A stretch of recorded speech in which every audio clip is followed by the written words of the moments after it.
과찬의 말씀을 해주셔서 너무 감사합니다. 그리고 신명중앙교회 블랙핑크 특송 너무 은혜로웠습니다. 44여전대였구나. 블랙핑크인 줄 알고. 먼저 방금 읽어주신 말씀을 먼저 나누겠습니다. 이 짧은 본문 말씀에 굉장히 중요한 하나님의 성교의 원칙이 들어있습니다. 그래서 제가 여러분들께 같이 나누기 위해서 이 말씀을 선택을 했습니다. 이 말씀을 토대로 하나님의 성교의 3대 원칙에 대해서 여러분과 함께 나누겠습니다. 먼저 첫 번째로 성교는 올바른 말씀이 선포되어지는 교회를 통해서 이루어집니다. 오늘 본문을 보니까 4절 5절을 보니까 이렇게 나와 있습니다. 여러 성으로 다녀갈 때에 예루살렘에 있는 사도와 장로들이 작성한 규례를 그들에게 주어 지키게 하니 이에 여러 교회가 믿음이 더 굳건해지고 수가 날마다 늘어가니라. 여기를 보시면 사도와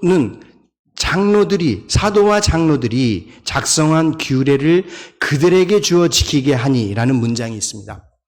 여기 규례라는 약간 어려운 말이 적혀 있는데요. 이거는 헬라어 본문을 보니까요, 도그마라는 단어가 쓰여져 있습니다.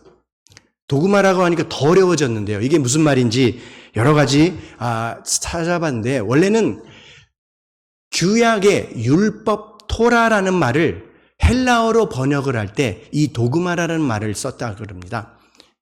이게 무슨 말인가 하면 이 단어는 율법, 하나님의 말씀을 토대로 한 것이다라는 그런 것을 알 수 있습니다. 나중에 영어권에서 이거를 니크리라는 영어를 쓰는 바람에 이게 점점 말이 어려워져서 법령, 규례 이런 말로 점점 해석이 됨으로써 이게 원래 이 성경에서 하고자 하는 말이 무슨 말이냐면은 하나님의 율법이라는 말을 하고 싶었습니다. 그래서 이 규례라는 말보다는 하나님의 율법이라든가 하나님의 말씀이라든가 그렇게 해석을 하는 것이 조금 더 알아듣기 쉬울 수 있을 것입니다. 그래서 저는 개인적으로 이거를 성경 아니면 율법 하나님 말씀으로 해석하고 싶습니다. 그렇게 되면 여기서 말씀이 올바로 전해져서 그 교회가 올바로 성장을 했다라는 것을 알 수 있습니다.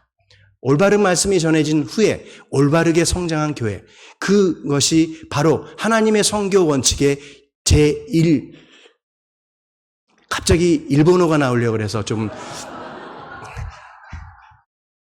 첫걸음입니다. 그 다음으로 올바르게 건강하게 그 건강한 말씀으로 성장한 교회는 그 이후에는 그 말씀을 토대로 한 성령님의 인도하심으로 민감하게 반응을 하게 됩니다.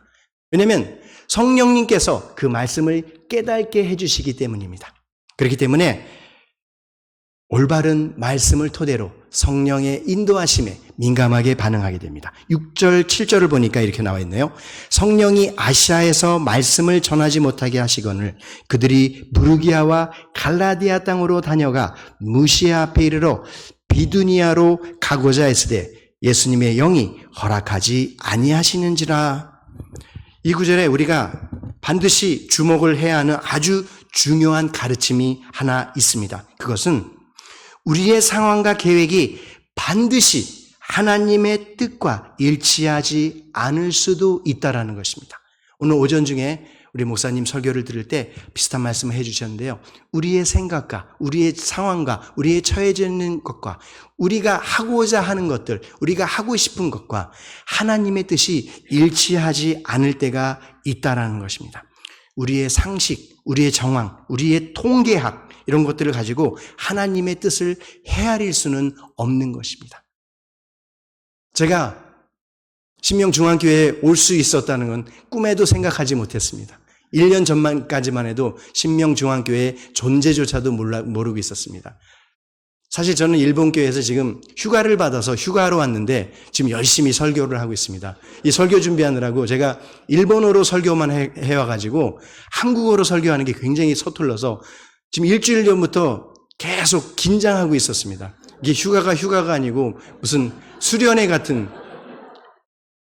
무슨 특수훈련 같은 그런 기분이 들었는데, 그렇지만 우리의 생각과 우리의 상식과 우리의 기억과 우리의 지식과는 전혀 상관없는 것일 수도 있습니다. 하지만 주님의 영이, 하나님의 영이 그렇게 하라 하시면 그거에 대해서 민감하게 반응을 하는 것입니다. 그거의 성교의 두 번째 발걸음입니다. 그리고 세 번째로 그 성령의 인도하심에 반드시 순종해야 된다는 것입니다. 18절에서 10절을 보니까 이렇게 나와 있네요. 무시아를 지나 드로아로 내려갔는데 밤에 환상이 바울에게 보이니 마게도냐 사람 하나가 서서 그에게 청하여 이르되 마게도냐로 건너와서 우리를 도우라 하건 바울이 그 환상을 보았을 때 우리가 곧 마게도냐로 떠나기를 힘쓰니 이는 하나님이 저 사람들에게 복음을 전하라고 우리를 부르신 줄로 인정함이로라. 말로는 굉장히 간단하게 들려요. 성령님께서 하라고 하시니까 하겠습니다. 굉장히 간단하게 들리지만 이 부분이 사실은 굉장히 어려운 부분이기도 합니다. 우리는 당연히 여러 가지 상황을 고려합니다. 성숙한 어른들은, 성인들은 생각대로 하지 말고 기분대로 하지 말고 생각을 해서 고려를 해서 여러 가지 상황을 잘 생각을 해서 행동을 해야 돼. 우리의 지식과 우리의 상식과 내가 갖고 있는 여러 가지 통계를 보고. 하지만 그 모든 일에 하나님께서는 노라고 말씀하실 상황이 반드시 있다고 하는 것이 오늘의 말씀의 취지입니다. 왜냐하면 우리 하나님의 말씀은, 우리 하나님의 계획은, 우리 하나님의 뜻은 우리의 생각과는 땅과 하늘만큼 차이가 있기 때문입니다. 이사야서 55장 8절로 9절을 보니까 이렇게 나와 있네요. 이는 내 생각이 너희의 생각과 다르며 내 길은 너희의 길과 다름이니라. 여호와의 말씀이니라. 이는 하늘이 땅보다 높음같이 내 길은 너희의 길보다 높으며 내 생각은 너희의 생각보다 높음이니라. 그러므로 하나님의 인도하심이 우리의 뜻과 계획과 일치하지 않을 때도 있을 것입니다. 오늘 본문에 나와 있는 이 상황처럼요. 유럽에 가서 멋지게 전도를 하고 싶은데 하지만 그것이 되지가 않았던 것입니다. 제 개인적인 경험으로는요. 하나님의 뜻과 제 개인적인 생각이 일치하지 않을 때가 있다라는 것보다는 거의 모든 경우에 일치하지 않더라고요. 저는 근사하게 한국에서 사역을 하고 싶었습니다. 한국에서는 적어도 우리 믿는 사람, 우리 크리스찬이 30%라는 정도 되는 그러한 이 어떻게 보면 기독교 국가와 같은 이런 환경 속에서 멋지게 우리 신명중앙교회처럼 멋진 교회에서 사역을 하고 싶었습니다. 하지만 하나님의 뜻은 그것이 아니었습니다. 하나님께서는 저를 일본 땅으로 인도하여 주셨습니다. 그렇기 때문에 우리의 개인적인 생각과 뜻과 바람은 하나님의 뜻과 반대가 될 수 있다는 것을, 그리고 특히 성교에 있어서는 그것이 굉장히 중요한 원칙이 될 수 있다는 것을 우리는 반드시 기억해야 될 것입니다. 그럼 여기서 이쯤 돼서 제 소개를 하지 않으면은 여러분들 중에서는 일본에서 오긴 왔나? 일본 어서 왔는데 잘 모르는데, 제 소개를 간단하게 드리겠습니다. 저는 일본에 있는 오사카, 여러분 잘 아시죠? 오사카, 타코야끼가 유명한 곳인데요. 오사카에 있는 모리쇼지라는 교회에서 사역을 하고 있습니다. 등록 성도가요, 한 60명 정도 되고요. 주일 출석은 한 40명 정도 됩니다. 근데 저희 교회가 일본에서는 중형 교회입니다. 그리고 거의 성도분들이 거의 모든, 저 빼고 다 일본인입니다. 거기서는. 그래서 일본어로만 생활을 하는 그러한 교회에서 사역을 하고 있고요. 제 외모를 보시고 혹시 어느 나라 사람인지 분간이 안 갈 수도 있습니다. 수염을 길렀더니 그쪽에서 많이 환영을 해주더라고요. 그래서 수염을 기르기 시작했습니다. 그렇지만 저는 육군 29개월 만기 제대를 한 대한민국 남자입니다. 아까 제가 여러분들께 목사 임상준이라고 인사를 드렸습니다. 제가 일본에서 사역하면서 선교사라고 소개를 안 드린 이유가 있습니다. 먼저 저는 한국 교회에서 파송받은 선교사는 아닙니다. 저는 일본 교회에서 신학 공부를 했고요. 그리고 일본 교회에 속해서 일본 교회에서 일본인들을 목회하는 그러한 현지의 목사입니다. 그리고 저는 제가 굳이 저를 선교사로 설명드리지 않은 이유가 또 하나가 있는데요. 제가 알고 있는 많은 선교사님들은요, 정말 고생들을 많이 하십니다. 오지에서 말도 안 통하는 곳에서 문화도 다른 곳에서 정말 여러 가지 고생을 많이 하시고, 그리고 결정적인 거는 한국교회에서 파송을 받으셔서 여러 가지 재정적인 지원도 받으시고 그러는데 저는 그런 상황은 아닙니다. 그렇기 때문에 그렇게까지 크게 고생도 하지 않고, 아직까지 감사한 일이지만 제 주위에 있는 사람들이 저를 산채로 잡아먹으려고 그러지는 않더라고요. 그래서 저는 그렇게 오지에서 고생하는 선교사님들이랑은 조금 다른 환경이기 때문에 여러 가지 인프라 면에서 여러분들도 알겠지만 일본은 굉장히 선진국이기 때문에 고생은 없습니다. 하지만 여러분들도 너무나 잘 아시다시피 교회들이 굉장히 규모가 작고요. 크리스찬 인구가 많이 적습니다. 그 부분에 대해서는 나중에 설명을 더 드리겠습니다. 하여튼 여러 가지 이유로 저는 일본 현지 교회에서 목회를 하고 있습니다. 그래서 저는 여러분들에게 감히 선교사라는 말씀은 못 드리겠고요. 저는 일본 교회의 목사입니다. 그래서 저는 아까 말씀드렸다시피 한국에 이제 파송받은 교회가 없어서요. 사실은 이 자리를 빌어서 여러분들께 감사 말씀드리고 싶은 게 한 가지 있는데요. 제가 목사가 되고 나서 처음으로 한국 교회에서 선교 헌금을 받았습니다. 우리 신명중앙교회에서 귀한 선교 헌금을 보내주셔서 사실은 제가 목사 돼서 처음으로 한국에서 선교 헌금 받아서 한동안은 어깨에 힘이 좀 들어가 있었습니다. 나도 선교사요. 정말 귀하게 모아주신 헌금 정말 귀하게 사용하겠습니다. 저는 어떻게 쓸지 모르겠지만 그래도 귀하게 사용하겠습니다. 저의 소개는 이쯤으로 하고요. 일본 교회를 좀 여러분들에게 소개해드리고 싶습니다. 먼저 일본 교회를 역사를 좀 짧게 말씀드리겠습니다. 지금 일본은 제가 몇 번 말씀드렸겠지만 굉장히 교회가 규모가 작다고 말씀드렸죠. 먼저 교회 규모에 대해서 말씀드리겠습니다. 인구비, 제가 알고 있기로는 우리 한국 교회는 지금 현재는 30%라고 말씀을 많이 하시는데요. 제가 알고 있기로는 한 20% 정도라고 생각합니다. 30%는 너무 많이 책정하신 것 같아요. 20% 정도고, 그리고 일본 교회는요, 인구비 0.4%입니다. 모든 크리스찬들을 제가 하나하나 세보지는 않았지만 한 30만 명 정도 된다고 합니다. 여의도에 있는 모 교회 성도수보다 적죠? 그리고 일본은 성교학적으로 미전도 종족입니다. 왜냐하면 인구비 3%가 크리스찬 비율이 되지 않으면 자체적으로 복음 전도를 할 수 없다고 해서 성교학적으로는 미전도 종족으로 분류를 합니다. 그래서 현재 일본 교회는 미전도 종족입니다. 하지만 이 이야기를 일본 교회나 일본 목사님들한테 하면은 굉장히 자존심 상해합니다. 왜냐하면 그렇다고 해서 일본 선교의 역사가 짧은 것이 아니기 때문입니다. 사실은 한국 선교 역사보다 일본 선교 역사가 약 30년 정도 깁니다. 더 먼저 한국보다 일본이 먼저 복음이 전해졌습니다.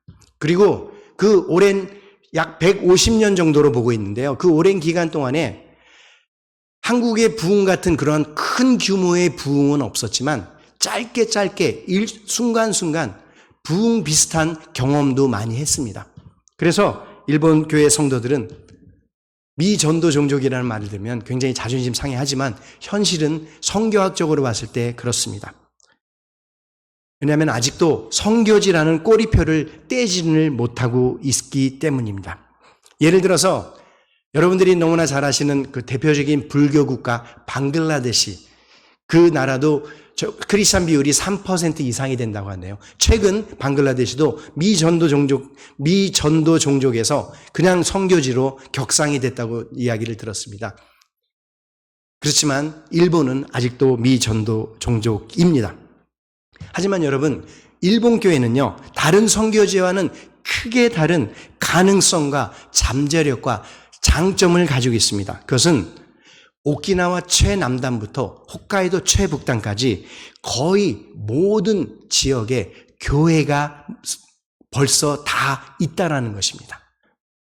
선교 역사가 150년 이상이 되기 때문에 많은 선교사들이, 많은 목사들이, 많은 크리스찬들이 오키나와 최남단서부터 홋카이도 최북단까지 교회를 벌써 다 지어놓고 개척을 하고 전도를 했습니다.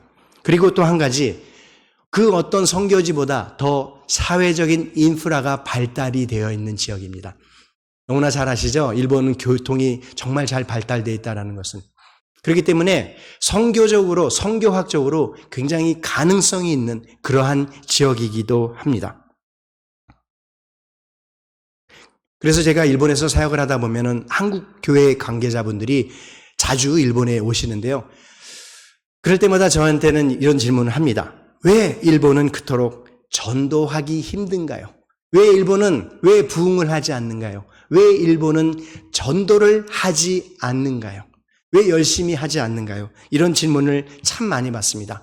이런 질문을 받을 때마다 참 송구스럽기도 하고 면목이 없기도 하고요. 부담감도 있습니다. 왜냐하면 저도 그 답을 모르기 때문입니다. 그 답을 찾기 위해 저도 신학교를 굉장히 오랫동안 다녔습니다. 연구를 하면 좀 그 답이 나올까봐 비싼 학비를 내서 남보다 한 4년 정도 더 공부를 했는데요. 결국은 답이 안 나오더라고요. 제가 얻은 결론은요. Only God knows. 하나님께서만 아신다라는 것을 결론을 내렸습니다. 다만 이 자리에서 제가 여러분들에게 확실하게 말씀드리고 싶은 것은요.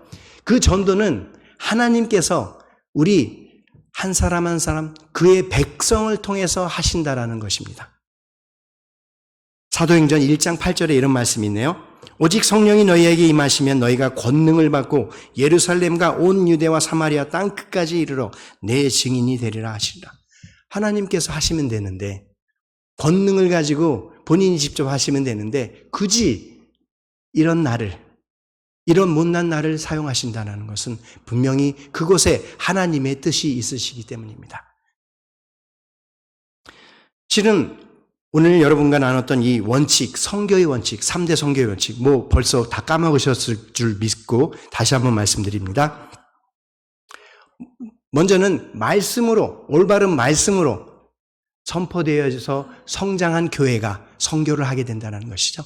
그리고 성령님에게 민감하게 반응을 하는 교회이죠. 그리고 세 번째는 그 성령님의 인도하심에 순종하는 교회입니다. 이 세 가지 원칙을 여러분에게 같이 나눠서 우리 한국교회, 정말 세계 선교 역사상 찾아보기 힘들 정도로 부흥한 이 한국교회, 저는 한국 출신 일본의 목사로서 굉장히 자부심을 갖고 있습니다. 일본 목사님들도, 일본 성도님들도 한국교회는 참 크죠. 한국교회는 참 열심히죠. 선교도 열심히 하죠. 이런 말씀 많이 듣습니다. 그때마다 저는 어깨가 으쓱으쓱해집니다. 정말 감사합니다. 근데 제가 오늘 여러분들께 우리 한국이 선교 초기에 한국 선교에 열심인 교회를 하나를 소개하고자 합니다. 외국에 있는 교회인데요. 한국 교회 초기 선교사에 빼놓을 수 없는 굉장히 중요한 역할을 한 교회가 있습니다. 눈치채셨겠지만 일본 교회입니다. 제가 아까 말씀드렸죠. 일본 교회가 한국 교회보다 30년 정도 먼저 선교가 이루어졌다고요. 물론 일본 교회가 한국 선교를 하기 시작한 것은 서구 교회, 그러니까 미국 그리고 유럽에 있는 교회들이 한국 교회를 선교를 한 양과 그리고 뭐라 그러죠? 역사 길이는 단순하게 비교를 하면 일본 교회는 정말 적게 선교를 하긴 했지만, 그렇지만 그 내용은 결코 적은 것이 아닙니다. 그리고 약간 일본 선교는 미국 교회의 선교보다는 좀 더 소극적이었습니다. 하지만 그 결과는 굉장히 큰 결과가 있었습니다. 여러분, 이수정이라는 조선인 최초의 기독교인을 아십니까? 아직 조선에 선교가, 아직 조선에 선교사가 들어오기 전부터 이미 일본으로 건너와서 공부를 유학을 하고 있었던 조선의 젊은 청년이 일본에 건너가서 일본 교회 크리스찬과 만나게 됩니다. 그리고 그 크리스찬의 전도로 인해서 예수님을 영접하게 됩니다. 그 이수정이라는 사람도 그때 당시에 유학을 갈 정도면은 꽤 명망이 있는 집안의 자녀였습니다. 그분이 은혜를 받아서 일본인 크리스찬을 통해서 복음을 받고 세례를 받고 교인이 된 후에 조선 선교에 대해서 깊이 생각하게 됩니다. 그때 일본 교회가 물심양면으로 그의 그 꿈을 이루게 합니다. 먼저 그가 한 것은 한글로 된 성경을 번역을 하는 것이었습니다. 물론 한글로 된 성경은 중국을 통해서 구약 성경이 번역이 됐었고요. 그 당시에 최초로 한글 성경 마가복음이 이수정이라는 그 젊은 크리스찬 청년에 의해서 성경이 번역이 되는데요. 아펜젤러 선교사라고 여러분 들어보셨을 겁니다. 한국 최초의 선교사라고. 그 선교사가 이수정 씨가 번역한 성경을 들고 최초로 조선 땅을 밟았습니다. 일본은 지리적인 역할도 굉장히 좋은 지역에 있었기 때문에 조선에 선교를 하러 온 선교사들이 전초기지로서 먼저 일본에 가서 일본에서 조선에 대해서 배우게 됩니다. 이수정을 통해서 한국말도 배우고요. 그리고 이수정을 통해서 한국의 문화를 배우게 됩니다. 그래서 철저하게 준비를 한 초기 선교사 아펜젤러와 언더우드 선교사는요. 이미 한글로 번역된 성경을 옆에 끼고 한국에 들어올 수 있었습니다. 조선 땅을 밟을 수 있었습니다. 이거는 세계 선교사 어디를 봐도 이런 예는 없었습니다. 먼저 선교의 단계가 있는데요. 현지에 선교사들이 먼저 도착을 하면 거기에 현지 적응을 한 후에 그런 다음에 언어를 습득하고 현지 언어로 선교사들이 성경을 번역을 하는 게 일반적인 과정입니다. 하지만 이미 조선 선교는요, 말씀이 이미 먼저 들어와 있는 선교였기 때문에 선교사들도 그런 어려운 과정을 다 생략을 할 수 있었습니다. 들어오자마자 한글로 된 성경으로 많은 서민들에게 하나님의 복음을 전할 수 있었던 것입니다. 우리 민족의 빨리빨리를 하나님께서 너무 잘 이해를 해 주셔가지고 선교도 빨리 해 주셔가지고 다른 선교지보다 굉장히 짧은 시간 내에 복음이, 말씀이 확산이 되는 그러한 역할을 했습니다. 이게 바로 일본 교회의 역할이었습니다. 일본 교회는 이 외에도 여러 가지 의미로 초기 한국 교회를 도왔습니다.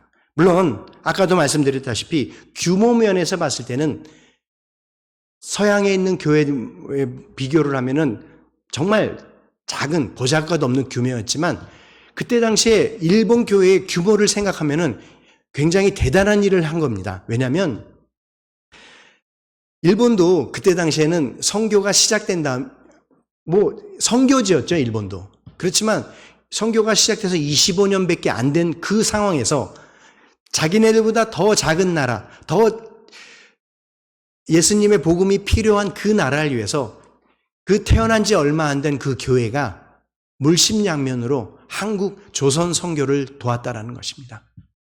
그리고 그들은 자기네들이 할 수 있는 최선을 다해서 한국 선교를 했고요. 그리고 그 헌신을 위해서 정말 선교의 꽃이 펴서 대한민국이라는 역사에서 볼 수 없는 부흥의 역사를 이루는 교회가 되었던 것입니다. 지금도요, 서울에 있는 그 선교사 묘지가 있습니다.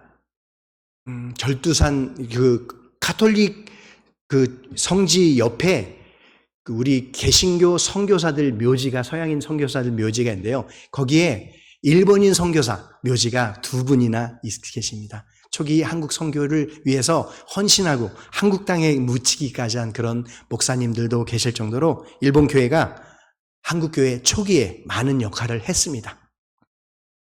여러분, 이제 세계적으로 우리를 괴롭혔던 코로나 팬데믹, 물론 요즘 조금 코로나라는 말을 꺼내기도 싫을 정도로 정말 많이 우리가 괴롭힘을 당했는데요. 조금 회복이 되어 있습니다. 이때 우리 교회가 정말 다시 한번 일어서는 그러한 시절이기도 합니다. 이때에 일본에서 온 이상한 톨보 목사가 일본의 교회에 대해서 이렇게 이야기하는 것은요, 결코 우연은 아닐 것입니다. 하나님이 그냥 허투루 하시는 분이 아니시기 때문입니다. 뭔가 하나님의 뜻이 있으셔서 저를 이곳에 보내주셨다고 저는 확신합니다. 그리고 건너와서 우리를 도우라. 내 코가 석자여 건너와서 어떻게 도와. 지금 우리 한국교회도 지금 힘들어 죽겠는디, 전도 안 해서 죽겠는디. 맞습니다. 그렇지만 생각해 보십시오. 일본 교회도 130년 전에는 자기네들 코가 석자였을 것입니다. 그렇지만 한국에서 온 소중한 기독교인 청년 한 명을 성심성의껏 섬겼습니다. 그 청년이 크리스찬으로 뿌리 내릴 수 있도록, 결국은 그 청년이 미국 교회에 편지를 쓸 수 있도록 도움까지 주었습니다. 그래서 그 사람이, 이수정이라는 사람이 미국 교회에 편지를 써서 조선에 선교를 해 주십시오 하고, 그래서 그 미국 교회에서, 미국 선교단체에서 그 편지를 받고 젊은이들을, 그 이후로 많은 젊은이들을 파송을 하게 된 것입니다. 이제 우리 차례입니다. 물론 일본 현지에 있는 선교사들, 외국인 선교사들을 보면요, 한동안은 서양 선교사들이 굉장히 많았습니다. 하지만 지금 코로나 팬데믹 이후에 서양 선교사들은 거의 다 귀국을 했습니다. 본국으로. 하지만 한국인 선교사님들은 끝까지 남아 있습니다. 아르바이트 하시면서 정말 어려운 본국 교회의 상황을 너무나 잘 아시기 때문에, 원래 선교사들은 아르바이트 하면 안 되거든요. 비자가 아르바이트 하면 안 되는데 아르바이트 하시면서 그렇게 버티고 계십니다.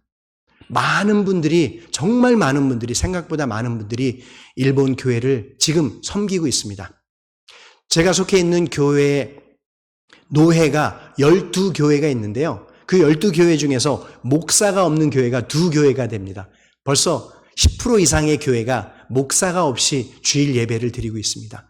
우리 교회처럼, 우리 신명중앙교회처럼 이렇게 좋은 시스템도 없고요. 온라인으로 예배를 드릴 수 있는 시스템이 없는 교회가 거의 다입니다. 90% 이상입니다. 선택되어진 10% 정도의 교회만이 온라인으로 예배를 드릴 수 있는 정도입니다. 그렇기 때문에 일본 교회 한 10%, 15% 정도가 목사 없이 예배를 드리고 있는 상황입니다. 그럼에도 불구하고 한국에서 파송받은 선교사님들은요, 정말 열심으로 무목교회에서 열심히 사역을 하고 계십니다. 물론 한국교회도 많이 타격을 받으셨겠죠. 성도수도 많이 줄었고. 하지만 이제 우리는 새로운 한 걸음을, 첫 발을 내디뎌야 될 때입니다. 그 전으로 돌아갈 수 있을지 없을지 모릅니다. 하지만 하나님의 뜻이 있으시다면 분명히 제2, 제3의 부흥을 이 땅에 허락하실 것입니다.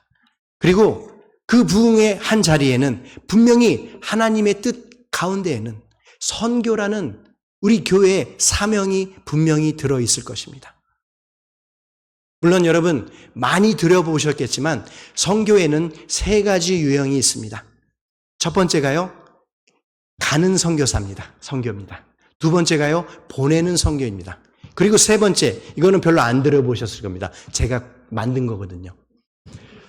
세 번째, 이거는요, 무릎 선교라는 것입니다.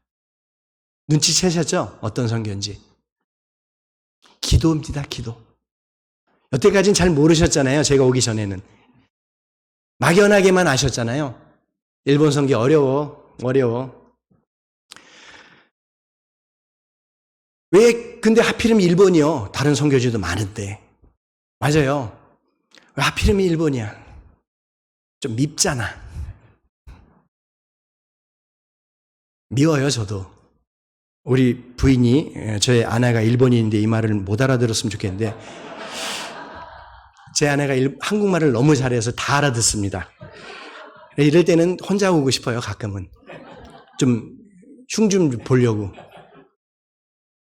하지만 아까 말씀드렸다시피 일본 교회가 초창기에 우리 한국 교회를 도왔던 걸 생각하고, 그리고 일본 교회, 우리의 형제 교회입니다. 그들은 우리를 형제라고 생각을 합니다.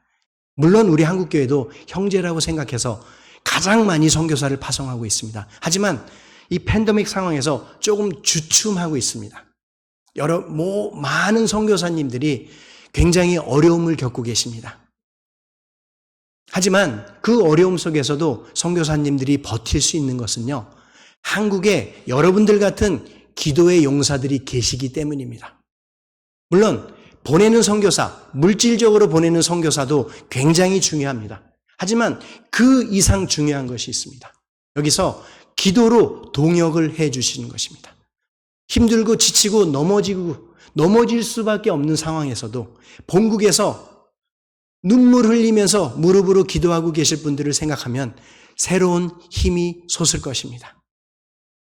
왜냐하면 우리랑 제일 가까운 이웃입니다. 부산에서 배 타고 가면 2시간이면 갑니다.